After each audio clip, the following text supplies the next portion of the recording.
Comment vas-tu? Ça va très bien, merci. Bienvenue en mode Salvaille. C'est hot. Je suis très content de t'accueillir, Véronique. Ben merci, moi je suis contente d'être là. Oui? Oui. Et là, il faut dire aux gens que tu es en pause parce que tu as ton spectacle à Las Vegas. Oui. Là, vous êtes en pause. Puis On toi, a décidé de au faire lieu des de te vacances. reposer, pauvre toi, tu as décidé de partir en tournée à travers le Québec avec un nouveau show. Oui, oui. Pourquoi donc? Tu voulais pas te parce reposer? que... T'es pas fatigué des fois? Oui, mais en même temps, ce que je fais, c'est tellement exaltant. C'est tellement... Ça vaut tellement la peine d'être fatigué pour un petit peu parce que ça nous comble de bonheur tellement plus que... Puis tu sais quoi, il faut en profiter pendant que le fer est chaud, comme disent nos grands-mères. Fait que faut le Oui. faire. Puis on a décidé de venir ici parce que on serait pas revenu avant milieu 2015, fin 2015. Donc, pour Raymond et moi, ça faisait déjà 3 ans qu'on était partis. On voyait tout ce temps-là passer, puis on se disait, ah non, il faut qu'on vienne chez nous, ça n'a pas de bon sens, il faut qu'on vienne faire un touch base chez nous pour dire comme ça va bien, puis on est content de vous revoir. Et là, ça s'appelle La Voix des autres, ton spectacle que tu présentes au Québec. Moi, je l'ai vu vendredi passé. Oui. Et j'ai trouvé ça extraordinaire. J'avais vu ton show à Vegas, j'ai vu celui-là, et honnêtement, là, j'ai eu du fun. D'ailleurs, la madame en arrêt de moi a dit, ça là-dessus, on peut-tu vous demander d'arrêter de faire le show? Oui, c'est vrai, elle était à bout parce que je dansais, puis je chantais, puis je parlais plus fort que toi. Mais c'est vraiment un show où tu as l'air de t'amuser. C'est drôle, en plus. Oui, tu as des imitations, évidemment, où tu excelles, mais t'es drôle. Ben, merci. C'est un côté qu'on connaissait un peu moins, quand même. J'essaie de trouver la comique en moi, tranquillement, pas vite. Ben, C'est tu pas l'as évident. trouvé. Ben, merci. Vraiment. Mais, tu sais, c'est comme... C'est un aspect que je pouvais pas explorer nécessairement en France parce que je commence à me faire... Tu sais, au début, au Québec, c'était la même affaire. On voulait vraiment bien se présenter en tant qu'imitatrice chanteuse. En France, la même affaire. Aux États-Unis aussi, c'est un peu plus difficile de puncher dans une autre langue. Aussi. Oui, j'imagine. Hey, yes, yeah. Ben, je le Hey, là, sais, quand parce je fais que ton des anglais n'est pas yes, très des bon. yes, là. Mais moi, je pourrais te montrer. pourrais-tu? Ah oui, facilement. Mais c'est plus difficile de puncher en anglais. Oui, c'est vrai. It's hard to punch in English. It's very hard Very to punch hard. in English. Alors qu'en français, Ben, dans notre langue, c'est oui. plus facile. Même en France, j'avais de la misère. Mais ici, chez nous, tu sais, on parle en chez nous, puis le monde nous comprenne, puis Oui. ça fait du bien. puis t'expliques dans le show, à un moment donné, que tu as de la difficulté à faire des voix masculines. Ouais. Mais, par contre, tu peux faire, par exemple, la grand-mère de Mike Ward. Parce que... Et ça, c'est un moment délicieux dans l'émission. Comment t'en es venu à faire la Mike grand-mère? Ward, Oui. c'est parce qu'on cherchait on cherchait des gens à imiter. Puis on se disait comme des voix parlées. Là, faut-tu que j'arrête parce qu'il y a un bug technique où on Je ne sais continue? pas, non, ça va très bien. J'entends que ça fuck en arrière. Oui, C'est mais je pense correct? qu'en ondes, c'est parfait. Super, OK. Oui. Nous autres, on n'entend rien, On est mais OK, en ondes, les en gens ondes, nous ils entendent. voient tout. Nous entendez-vous? OK, c'est bon.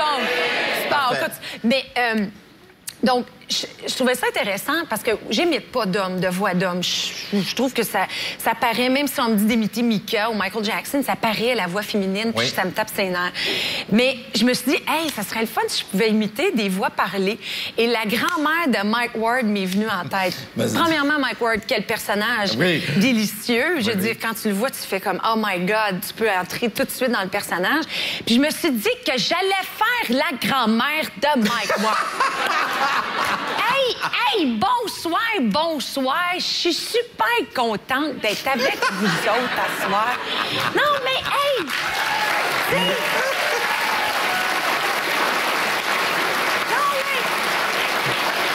Non, mais tu sais, faut que vous l'aimiez, mon mec, parce que je le sais, il sac tout le temps. Mais qu'est-ce que vous voulez que je vous dise?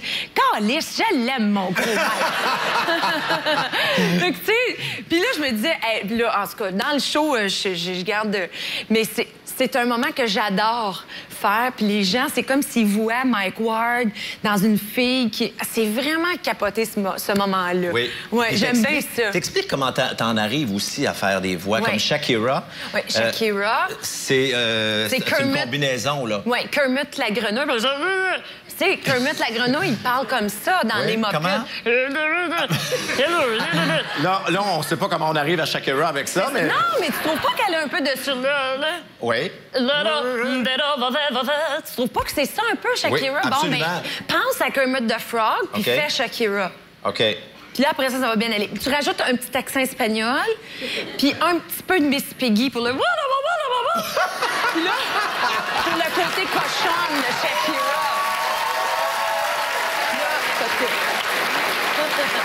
Là, t'as tout. J'ai tout pour faire Shakira. Oui, pense à Grenouille, Miss Piggy, pour le côté cochonne, t'as tout. Parfait. Oui.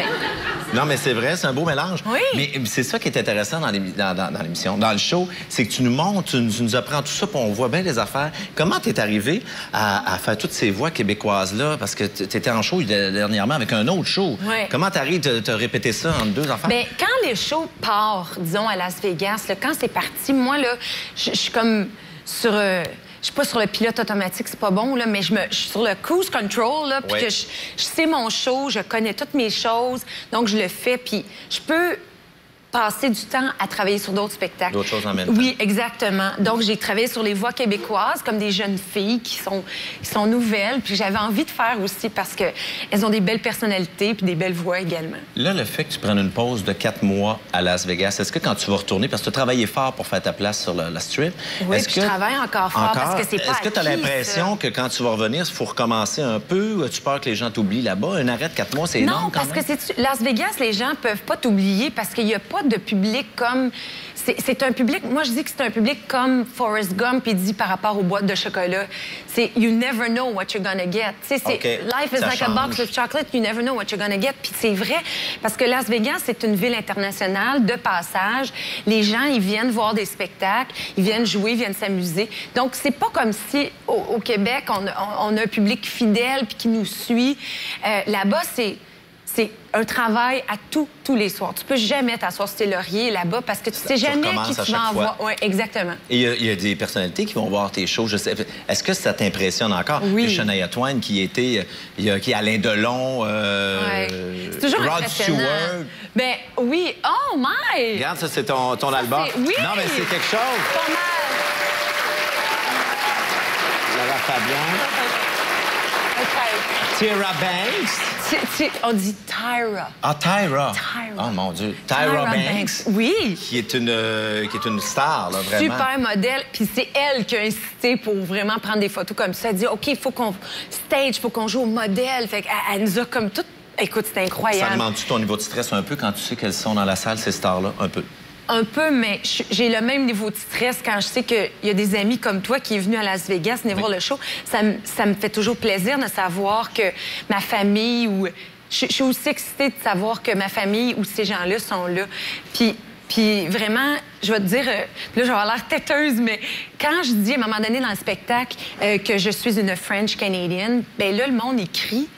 Tu as toujours comme 200 French-Canadiennes dans la salle. Il y a beaucoup de gens, entre autres du Québec, de l'Ontario, ma francophonie de l'Ontario qui se déplacent pour venir me voir. Puis ça, là, honnêtement, là, ça, tu te dis, OK, là, il faut faire un bon show à soir parce que les autres, ils retournent chez nous. Puis là, ils vont dire, elle nous fait pas honte, la petite dicaire. Non, tu sais, tu veux que les gens soient fiers. Ouais. Donc, ça, c'est toujours flatteur. Isabelle Boulay a vu ton show en Europe. Isabelle Boulay, elle a vu mon show, puis elle a bien aimé ça.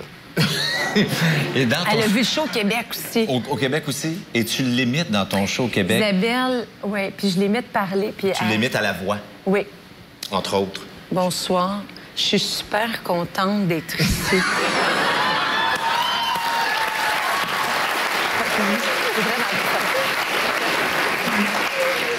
Comment je pourrais dire, Éric, je trouve que toi, tu es une personne tellement généreuse. Je t'aime au bout. C'est pas mêlant. J'aurais le goût de me déshabiller. Elle a dit ça à la voix. Oui, elle a dit ça. Là, elle est venue voir le show, elle a dit, j'ai-tu vraiment dit ça? Je dis, ben oui. Oh my God. Écoute, c'est une personnalité que t'imites, entre autres. Oui. Et là, un de tes rêves, là, parce que t'as toujours des rêves. On s'imagine que parce qu'on avance puis qu'on monte, on a moins de rêves, mais t'en as encore. Entre autres, tu voudrais t'inviter à l'émission de Ellen DeGeneres, qui est une animatrice aux États-Unis. Ben oui, puis la télé est tellement importante aux États-Unis. Pourquoi elle en particulier? Ben je pense que ce que je fais se prête très bien à son émission. Oui, mais je pense aussi. Je pense que oui. Là où est allé David Thibault, oui, là, celui qui imite Elvis. Oui, tout à fait. Donc, j'aimerais ça aller pour me présenter, puis je pense que ça serait une très belle vitrine pour, justement, m'aider à continuer à faire mes shows à Las Vegas. Comment on fait pour être invité? T'envoies-tu tes cassettes, tes démos? Bien, on invite les recherchistes, on leur fait... Il y a des attachés de presse qui s'occupent de ça pour leur dire qu'on est en vie. Comme, par exemple, quand Céline René sont allés sur Jimmy Fallon, ben ils lui ont dit by the way, on s'occupe d'une fille qui s'appelle mais prends ton temps ou on veut juste te laisser savoir ça. Donc c'est des choses comme ça que tranquillement pas vite. Puis il y a un buzz, il faut qu'il s'installe aussi. Moi, il faut que je continue à travailler fort à Las Vegas pour qu'il y ait un buzz qui continue, pour que ces gens-là soient justement intrigués par la fille, la French Canadian qui est mythe. C'est qui cette affaire-là? Fait qu'il faut qu'ils viennent. Il y a déjà des recherchistes qui sont venus. Donc on se croise d'Hélène. Donc on se croise les doigts, mais c'est toujours un long... Bien, merci. C'est un long processus. Mais c'est pour ça qu'on est content de savoir qu'on sera prolongé pour une autre année. Puis pour nous, c'est là qu'il faut qu'on continue toujours à travailler fort. C'est pas acquis, ce marché-là. Donc, il faut être là, il faut être présent, comme il faut être présent en Europe, puis comme il faut être présent chez nous. Là, on sait que ton show est coproduit, entre autres, par René et Céline. Alors, sincèrement, là, Véronique, c'est qui a le dernier mot quand vient le temps de décider de quelque chose? Est-ce que c'est toi, Raymond, ton chum gérant, moi, je dirais René? moi, je dirais que c'est le girl power. C'est moi puis Céline. C'est vrai? Céline, là... Vous êtes ensemble, vous êtes together? Ah, pas mal. On est pas mal, les filles, together, dans le sens où, un exemple, il était question que je fasse 2 shows le samedi soir à Las Vegas. OK. Moi, je disais à Raymond... Je sais pas, mais je suis pas à l'aise avec l'idée parce que je travaille fort vocalement, c'est dur. 2 shows le soir, puis là, Raymond il disait, oui, mais tu sais, c'est les sacrifices qu'il faut faire au début. Mais il dit, je comprends très bien. Il dit, on va attendre de voir. Céline est venue voir le show, puis là, elle a dit à René, là, il n'est pas question qu'elle fasse 2 shows. Moi, je veux pas. Elle dit, moi, je veux pas. Et là, elle a dit justement à René, non, il n'est pas question qu'elle fasse 2 shows. Là, après ça, quand elle a vu ma loge, elle a dit non, là, ça ne marche pas, cette loge-là. Elle a décidé de me refaire une loge, pas repeinturer, refaire les murs, mais elle m'a décoré, elle m'a offert des cadeaux. Et je me dis que cette femme-là, c'est une artiste extraordinaire, mais c'est une productrice extraordinaire également parce qu'elle s'assure que son artiste soit super bien puis que je sois à l'aise. Puis à chaque fois qu'on se voit, elle me demande toujours « ça va-tu bien? » Puis je le sais que ça veut dire « est-ce que tu es contente? Ça va-tu? La santé? » Tout ça. Vraiment, c'est un privilège de travailler avec ces gens-là. Véronique, est-ce que tu aurais le goût là, que je déplace un fauteuil ou 2 puis un petit bureau puis que je te laisse ici le stage? Aimeriez-vous ça, voir Véronique de tasser les meubles du salon parce que Véronique nous offre une performance exclusive qui va vous donner le goût de danser. Revenez